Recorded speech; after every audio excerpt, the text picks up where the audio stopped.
Здравствуйте, уважаемые телезрители! С вами итоговый выпуск новостей Канашского района. Сегодня мы находимся не в студии, а в администрации Канашского района. И традиционно в конце года участвуем в беседе с главой администрации.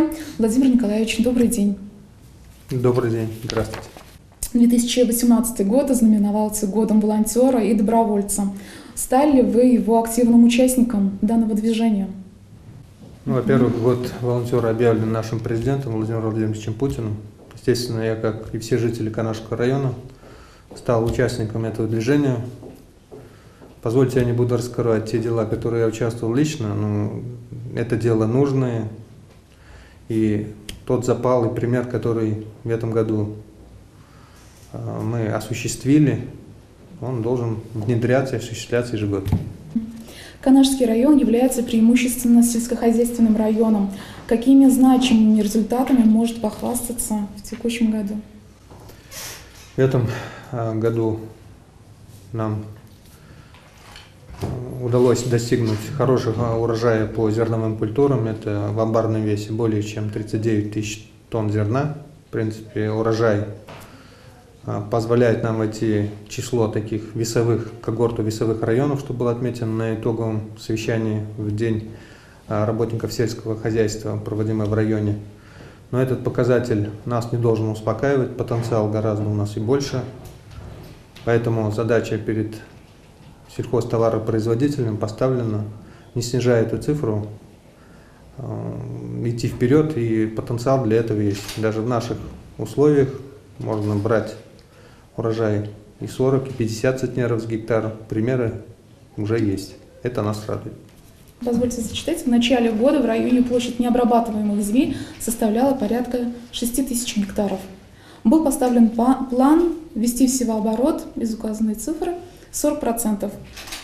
Смогли ли мы это сделать? Эта работа у нас продолжается, начата и продолжается уже 3 года. Мы каждый год ежегодно планы выполняем. Мы были на последнем месте по данному показателю в республике, что нас очень не радовало. План выполнен. Есть предпосылки и твердая уверенность, что к последующему году данная цифра будет уменьшена. И думаю, по данному показателю район на уровне республики характеризуется довольно положительно. А какие меры в районе предпринимаются, чтобы привлечь потенциальных инвесторов? Это ежедневная работа нашей команды, главы администрации Канашского района. Созданы баннеры соответствующие, созданы паспорта земельных участков, наиболее выгодные потенциально для потенциальных инвесторов. На сегодняшний день затащить крупного товаропроизводителя с полным циклом переработки, с высокой добавленной стоимостью, это действительно непростая задача. Тем не менее, инвесторы они есть. С помощью этих инвесторов мы сейчас на первом этапе именно и сельскохозяйственное производство, ввод необрабатываемых земель. Но это наша ежедневная работа, и те показатели, которые мы сегодня имеем, благодаря тем инвестициям, нас не совсем удовлетворяют. То есть это наша задача, ежедневная наша работа. Социальная сфера – это та область развития или недочеты которого наиболее остро ощущает население. Какие показатели текущего года вы бы отметили? Это тот индикатор, который действительно характеризует нашу работу. Это и медицина, это и образование, это и дороги. Что касается медицины, в уходящем году более 70 миллионов рублей было выделено на приобретение оборудования, ремонтных работ Центральной районной больницы. Введены 2 ФАПа в эксплуатацию. Приобретен передвижной фельдшерско-акушерский пункт. Это позволяет населению, проживающих где менее 100 человек, получить доступные высококачественные медицинские услуги.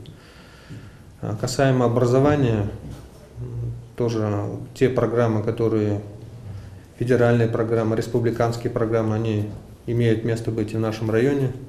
За текущий год отремонтировано 3 спортзала, порядка на каждый по не менее чем 1 миллион рублей. В конце Нового года, благодаря нашему руководству республики, правительству Чувашской республики, Канашский район получил подарок в качестве 3 новых школьных автобусов. 2 автобуса получили школы, где их не было. Это Хучельская школа и Кармамейская школа. Это довольно такой ощутимый подарок для нашего населения, школьников прежде всего. И мы ожидаем ответной реакции в виде побед на Олимпиад и поступления в вузов и достойного воспитания нашего поколения. Продолжая тему, хочется уточнить и такой момент. Говоря о дорогах, не секрет, что отсутствие качественных дорог мешает развитию деревни. Вы, наверное, с этим тоже согласны. Молодежь не желает задерживаться в тех населенных пунктах, где низкая инфраструктура. Вы с этим согласны? Абсолютно согласен. Канашский район, он центр республики, расположен в центре нашего района город Канаш, и поэтому это та связь между городом и районом, она существует и существовала. И дороги, именно качественные дороги, решают здесь важную роль. Наличие у района проектов именно внутрипоселенческих дорог, я уже это озвучивал, цифру у нас 11 проектов, более 70 миллионов. 2 проекта по этому году мы практически осуществили, это в Шахазанах и в селе Шабылги. К сожалению, по вине подрядчика в селе Шабылги работы не доведены до конца. Это устройство тротуаров подрядчик в силу, я считаю, объективных и субъективных причин не выполнил. Мы, наверное, будем разрывать контракт с данным подрядчиком. Но, тем не менее, на всех встречах с населением, вы правильно говорите, население остро обозначает данную проблему. Мы видим, что глава республики Михаил Васильевич Игнатьев уделяет этому большое внимание. Дорожный фонд как никогда зашкаливает за 5 миллиардов рублей. Поэтому то направление и то вливание средств, прежде всего в содержание и поддержание в нормативном состоянии строительства новых дорог, она будет продолжена. Мы здесь, конечно, вместе с республикой, с другими районами будем одними из самых активных участников. В текущем году население почувствовало напряжение по поводу отмены многих маршрутов рейсовых автобусов. Вы, наверное, этот момент помните. И до сих пор по некоторым направлениям количество не вернулось к прежнему. Транспортная реформа у нас в республике прежде всего коснулась столицы, это города Чебоксар. Канашский район, здесь мы не имеет муниципальных маршрутов. У нас все маршруты межмуниципальные. Тем не менее, маршрутная сеть была сохранена, подрядчики были определены, перевозчики. Тем не менее, запросы населения они есть, существуют по открытию новых маршрутов. Не учтен был как межмуниципальный 9-й маршрут, это Малые Бигшихи, город Канаш. Есть потребность открытия маршрута Канаш-Большие Бигшихи заездом. Учели, Турмыши, Ямурза. Мы вышли с соответствующим обращением в Министерство транспорта Чувашской республики. Этот вопрос мы совместно с министерством, думаю, он решимый. Сегодня мы тонко реагируем на те пожелания населения, значит, где или маршруты работают некачественно, или они отсутствуют. Это действительно мы держим на пульсе. Давайте поговорим о нововведении текущего года. Это о сборе мусора единым региональным оператором «Экоцентр». Сельское население согласно его собирать, но на сегодняшний день не вся работа налажена как следует. Вопрос очень сложный. Любое нововведение, которое внедряется, оно проходит с своеобразными трудностями. Не исключение явилось и данное нововведение. Но тем не менее, эта тема, она насущна. Мы должны оставить свой район, свои леса, свои поля чистым нашим внукам и правнукам. И наша задача организовать и сорганизоваться по уборке, утилизацию таково. Данная работа в районе начата. И здесь все зависит от нашей совместной работы администрации, нашей команды и глав сельских поселений. Тем более Михаилом Васильевичем поставлена задача о пересмотре тарифов именно для жителей сельских населенных пунктов. Данная работа уже начата.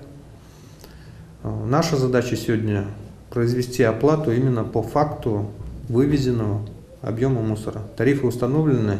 Я считаю, не должно быть переплаты. И от того, контроля, который на местах должен быть осуществлен прежде всего сельскими администрациями, зависит качественная вот эта работа и как она пойдет в последующем. А закупка контейнеров самих, она ведется? Данная работа начата. Несколько поселений, ряд поселений использует инициативное бюджетирование. Согласно федеральному закону, эту работу мы должны проделать на местах совместно с главами сельских поселений, с администрацией. Летом, наверное, этот вопрос будет решен, да? Район Канашский, он специфичен, населенных пунктов много, и нельзя сказать, что в каждом населенном пункте есть необходимость установки контейнерных площадок. На первом этапе, значит, осуществляется мусор по графику.